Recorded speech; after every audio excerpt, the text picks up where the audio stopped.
समाज के विकास और लोगों को जागरूक करने का काम समय समय पर संस्थाएं करती रहती हैं। कहते हैं सामाजिक संस्थाएं समाज के दर्पण का काम करती हैं। समाज में हो रही बुराइयां और उनको दूर करने और लोगों को उनके प्रति जागरूक करने का काम अगर कोई करता है तो वो संस्थाएं करती हैं। कई ऐसी सामाजिक संस्थाएं भी हैं जो समाज के विभिन्न क्षेत्रों में काम करने वाले ऐसे लोगों का सम्मान करती हैं जिन्होंने समाज के लिए अपना महत्वपूर्ण योगदान दिया है। ऐसी ही एक संस्था के बारे में हम आपको बताने जा रहे हैं जिसका नाम है आशीर्वाद संस्था। आशीर्वाद एक साहित्यिक, सामाजिक और सांस्कृतिक संस्था है जो पिछले 50 सालों से कार्यरत है। आशीर्वाद संस्था के 50 साल पूरे होने की खुशी में मुंबई के इंडियन मर्चेंट चैम्बर्स में आशीर्वाद स्वर्ण जयंती समारोह का आयोजन किया गया। साथ ही संस्था द्वारा 28वें आशीर्वाद राजभाषा पुरस्कार 2019 से लोगों को सम्मानित भी किया गया। वहीं इस कार्यक्रम के मुख्य अतिथि के रूप में केंद्रीय मंत्री अरविंद सावंत, वरिष्ठ पत्रकार विश्वनाथ सचदेव, पुलिस महानिरीक्षक कैसर खालिद सहित कई साहित्यिक, सामाजिक और सांस्कृतिक जगत के लोगों ने शिरकत की।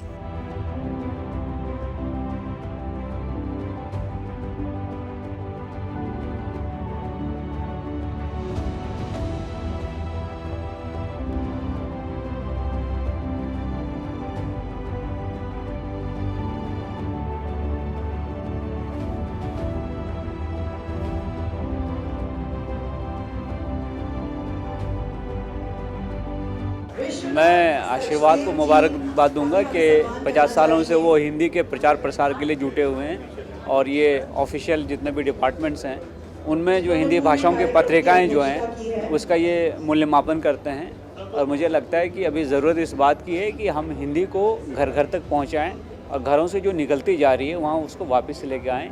हिंदी में काम करने में हम सम्मान महसूस करें। हमको हिंदी बोलने में, हिंदी को इस्तेमाल करने में किसी किस्म की इन्फेरिटी कॉम्प्लेक्स नहीं होनी चाहिए और हम अपने भाषा साहित्य और साथ ही साथ एजुकेशन में हिंदी का लेवल वो करें कि लोग बच्चे पढ़ना चाहें, वो खुद से पढ़ना चाहें, उनको पढ़ने में दिक्कत नहीं हो, समझने में दिक्कत नहीं हो। मुझे लगता है कि हमको हिंदी को इस हिसाब से आगे ले जाना है। हिंदी देखिए, मातृभाषा तो माँ की ज़ुबान होती है, तो जिसकी माँ की ज़ुबान हिंदी है वो हिंदी बोलेगा, जिसकी उर्दू है उर्दू बोलेगा, जिसकी मलयालम है मलयालम बोलेगा।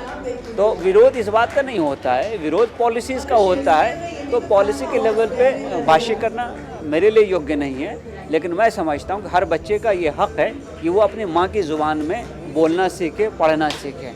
पहली बात तो मैं ये समझता हूँ। उसके बाद उसको जौन सी भाषाएँ सीखनी है वो सीखे। और मुझे लगता है कि हम भारत में रहते हैं, यहाँ की राष्ट्रभाषा हिंदी है, तो हमको हिंदी भी सीखनी चाहिए अगर हम ऑलरेडी हिंदी नहीं बोल रहे हैं तो।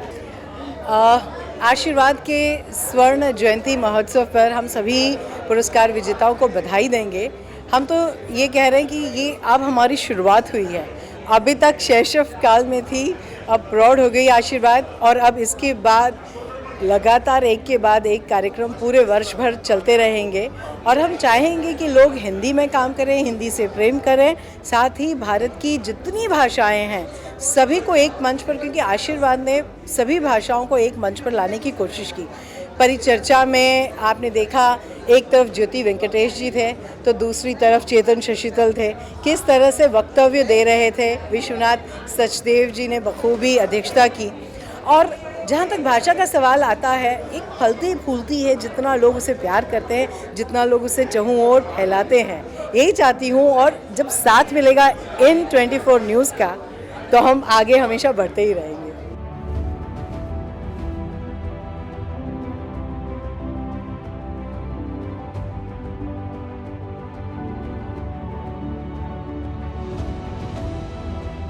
आशीर्वाद संस्था को 50 साल पूरे हो चुके हैं और इसी समारोह में आज हमारे साथ मौजूद हैं केंद्रीय मंत्री अरविंद सावंत जी। उनसे जानते हैं। सर, सबसे पहले तो आज आशीर्वाद के 50वीं स्वर्ण जयंती है, क्या कहेंगे? मैं तो पहले आशीर्वाद को बहुत सारी शुभकामनाएं देता हूं कि एक विषय को लेकर समर्पित भावना से 50 साल काम चलाना कोई आसान बात नहीं है। इस देश को इकट्ठा जोड़ने के लिए एक भाषा होनी चाहिए। आप जानते हो कि मैं वंदनीय हिंदू हृदय सम्राट बाला साहब ठाकरे जी, हमारे शिवसेना के प्रमुख, जिनका ये संस्कार था, मराठी भाषा के अभिमानी थे, स्वाभिमानी थे, लेकिन हिंदी के प्रति उनकी सम्मान की बात था। वो कहते थे संवाद के लिए एक भाषा होना चाहिए, और उस भाषा को लेकर आशीर्वाद संस्था 50 साल जो उस भाषा का प्रचार प्रसार करता है कंपनियों में और जगह, उन सभी का सम्मान करती है। बहुत बड़ी बात है। जिस तरह से हिंदी दिवस पर हिंदी को राष्ट्रभाषा घोषित करने का ऐलान गृह मंत्री द्वारा किया गया, लगातार जो है उसके खिलाफ आवाजें भी उठनी शुरू हुई। पहली बात ऐसी, संविधान ने ये कहा है सभी प्रांत की भाषाएं राष्ट्रभाषाएं हैं। आप जानते हो कि वही तो मैं कह रहा हूँ कि हम सभी लोग जब बोलते हैं तो ये भूल जाते हैं कि बाकी राष्ट्रों के हम उदाहरण देते हैं। एक ही धर्म है ना भैया, फ्रांस हो जर्मनी हो, धर्म तो एक है। रही बात, वहाँ भी बड़े नीचे ऊपर नीचे होंगे लोग, लेकिन धर्म एक है, भाषा एक है। हमारे पास भाषा भी एक नहीं है। हमारे दक्षिण में इतनी भाषाएं हैं, मलयालम है, तमिलनाडु है, कन्नड़ है, तेलुगु है, और उत्तर में एकदम अलग भाषा है, आसामीज है।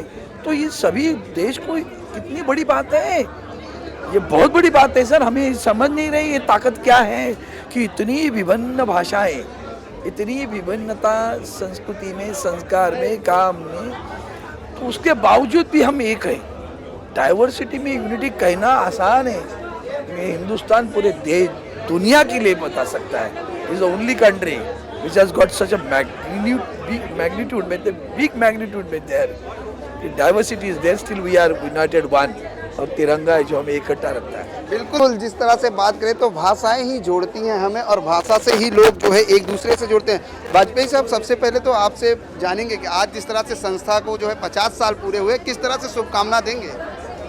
शुभकामना मुझे मत दीजिए, हमारे साथ जो जुड़े हैं उनको दीजिए। उनकी वजह से मैं खड़ा हूँ, मैं कुछ नहीं हूँ। अगर वो मेरे साथ, मेरे दोस्त मेरे साथ नहीं खड़े होते तो, और उनकी वजह से सारे कार्यक्रम अच्छे से अच्छे होते जा रहे हैं।